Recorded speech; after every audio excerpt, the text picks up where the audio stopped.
The Tahoe 200 is a 200-mile endurance run around the iconic Lake Tahoe, which sits on the border between California and Nevada.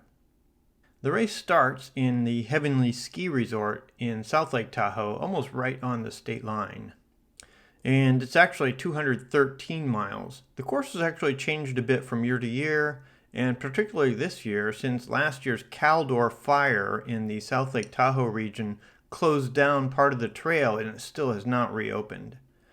So the trail has basically become an out and back trail.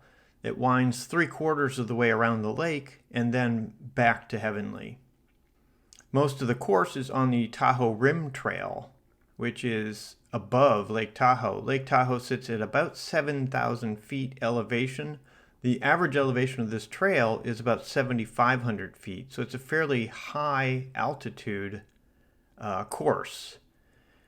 It's actually 213 miles long, not 200, and it has an elevation gain of almost 37,000 feet, so there's an enormous amount of elevation gain in this course. Now, the race runs continuously for up to 100 hours, which is the cutoff time. That's typical for 100-mile endurance runs. The cutoff times are typically around 48 hours. And for this 213-mile endurance run, there's a comparable cutoff time at 100 hours. So if you don't finish within 100-hour cutoff time, you get a DNF, or did not finish.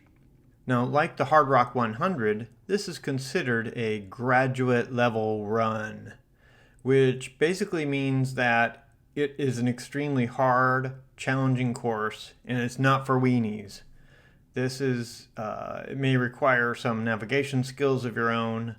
There are required gear that you have to take with you, including a jacket with a hood, an underlayer to keep you warm with long sleeves, long pants, some extra gear, some essential gear, gloves, a headlamp, in case weather turns sour.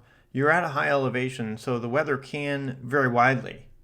It can get quite hot. It can get rainstorms can come in out of nowhere very quickly and then blow on. So it's a challenging course. The weather is an obstacle. There is snow on the course. It's not an easy course. Sections of it are going to be muddy. And there are 12 full aid stations. These aid stations are up to 19 miles apart, so there's a big stretch between aid stations. They recommend you carry about 3 liters of water with you between aid stations. Now, each runner can have a crew, and probably most of them do have a crew, but there are only a half a dozen aid stations where the crew can actually access the runner. Some of the aid stations are hard to get to, so the crew can help you only at certain points along the course. You are also required to carry a GPS tracker. Each runner must carry a GPS tracker for real-time location by the race coordinators and also by your crew and the public.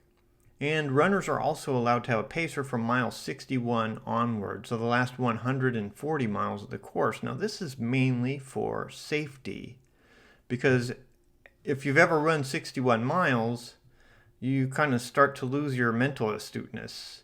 And it's pretty easy to make a wrong turn or do something wrong or have an accident after 60 miles of running.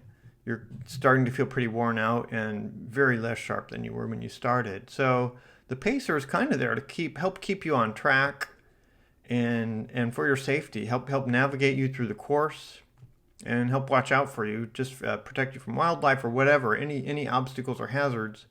The pacer is hopefully more alert and aware and conscious of those things than you are. And a lot of the pacers know the course pretty well too. So you are allowed to have a pacer for the last 140 miles of the course.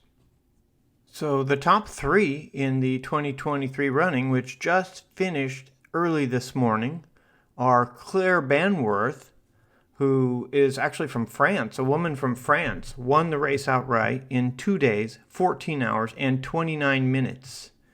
And second was Wes Ritner, who's no stranger at all to endurance runs. He's run this course many times and finished in the top 3 a couple of times. He's also run probably a dozen or more 200-mile ultras.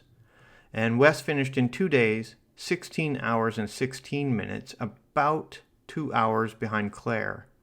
And third place was Troy Croxdale at 2 days, 19 hours, and 44 minutes.